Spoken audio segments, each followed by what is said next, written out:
Hi guys, welcome back. This is Match Hat number 59, covering one of my favorite real-time strategy games, Blue Byte Software's The Settlers.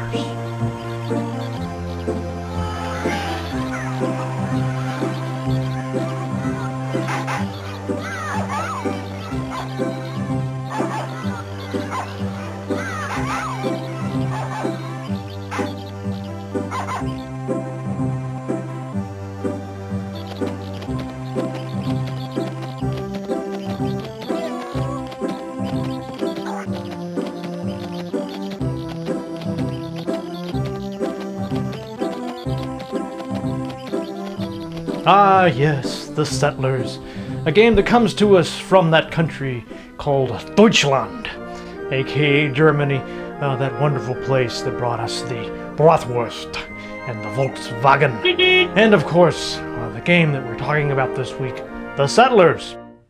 Now, The Settlers is one of my favorite games. This was one I spent I don't know how long playing on my Commodore Amiga platform, although it was also released, of course, for DOS in 1993. A wonderful, wonderful game. It's a real-time strategy game. And that, might scare some people off. A lot of the real-time strategy games tend to be pretty frantic, and some people can't keep up with them very well. But The Settlers, by contrast, even though it's in real time, it's a very, very relaxed pace.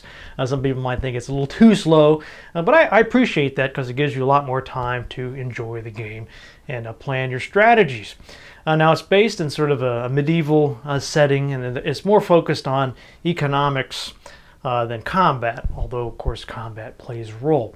It's a very relaxed game, and I think it's probably one of the most accessible real-time strategy games out there. Now, well, of course, we could look at predecessors. Westwood Studios' Dune 2 came out a year before this, probably the most important. Some people, go further back than that. It's a bit of a stretch in my opinion. But really, this game occupies a nice space in between Dune 2 and games like Warcraft and Command & Conquer and so on that would come later. What I like about The Settlers, a lot of personality. It's a very bright and colorful, very fun and very, very addictive game. So without further ado, let's play The Settlers.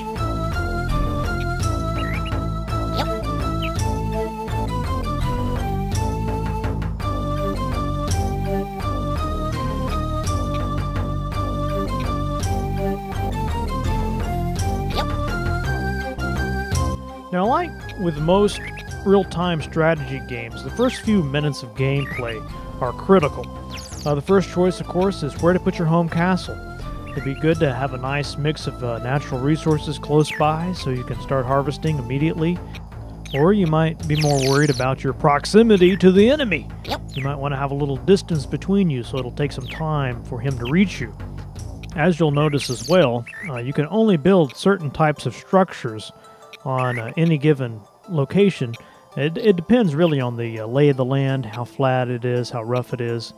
If there's a steep incline, you won't be able to build very much stuff. Also, as you notice when I'm building roads, there are yellow, pink, and red, and green. That will affect how quickly my serfs are able to run along that road. If it's a very steep incline, again, they'll move very slowly. As with any real-time strategy game, you have to always be thinking about the time it will take to do certain things. Try to optimize for time as well as for distance and power. Now, it would take a while to explain everything that you need to know to be a successful player of this game. Eventually, you will be digging mines, and your miners will need food of various types. Each different type of miner has a preferred food. And then you'll need the smelting operations to be able to do something with the ore. And then on top of that, you'll need blacksmiths or maybe a toolsmith to be able to make things out of the ore. So all kinds of operations. This is going to take a while to build all of this infrastructure. And I think infrastructure is really the name of the game here. It's going to take a while to build, and you need to think about your priorities and also what resources you have on hand. So let's skip ahead a little bit to a few hours in. Now you'll notice there is a borderline there between me and the enemy, which is in this case the red guys. Now I can extend that border by building military structures real close to it, or I can actually attack the enemy's military structures, and if I'm successful, I'll be able to take over that land. That's a very important part of the game. Now, how powerful my soldiers are depends on the amount of training they've received, as well as the amount of gold. If you have gold in this game, your peasants or serfs will take it to the various structures, and however much gold they have is how well they fight. You know, it doesn't make a lot of sense, but the idea is that a soldier that has a lot of wealth will fight more valiantly than somebody who has nothing. Now, as it turns out in this scenario, my opponent had all of the gold, and I had all of the iron. So if you have the iron, that allows you to make more soldiers, but of course you need the gold to improve your morale. So very early on, I decided to attack him and try to take control of his gold deposits. You know, one thing that's really interesting about the Amiga version of this game is if you play it on two-player mode, you get a split screen, and you can actually use two different mice.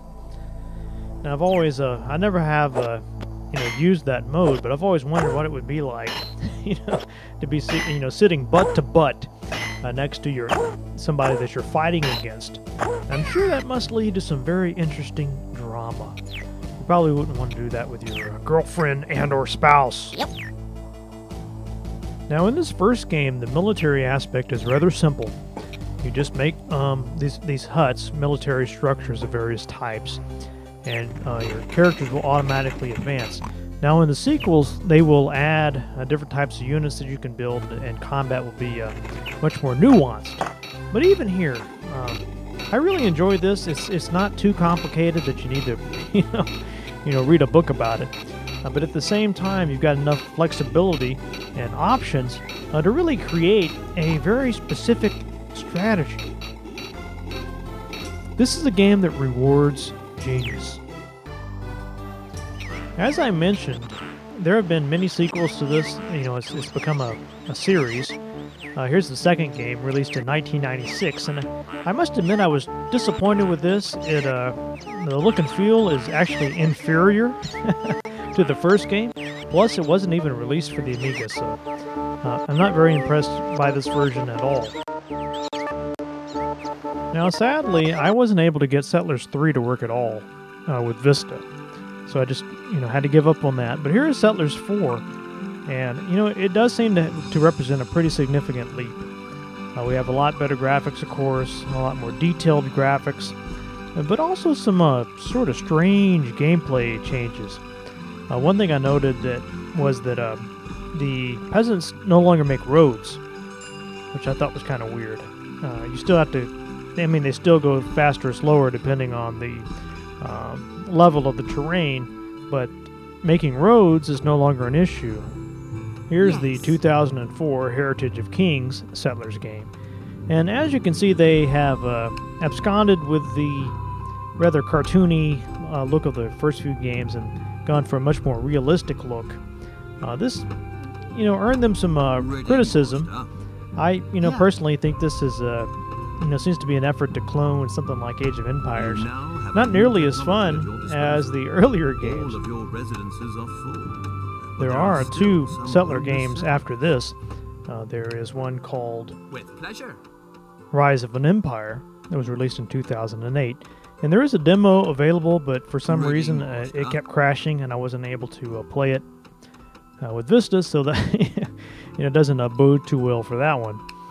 There's also number 7, which just came out, and that looks very interesting. You can see the trailers online for that if you so desire.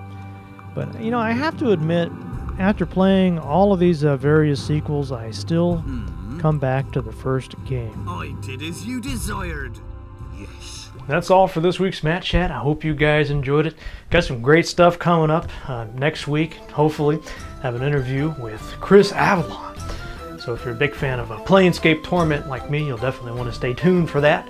Also, as usual, if you like what you see, drop by armchairarcade.com. I'd love to see you there, and I'm sure you'd like the site. I'll leave you with a quotation from somebody who knows a thing or two about ruling a city. I found Rome a city of bricks, and I left it a city of marble. Augustus Caesar. See you guys next week.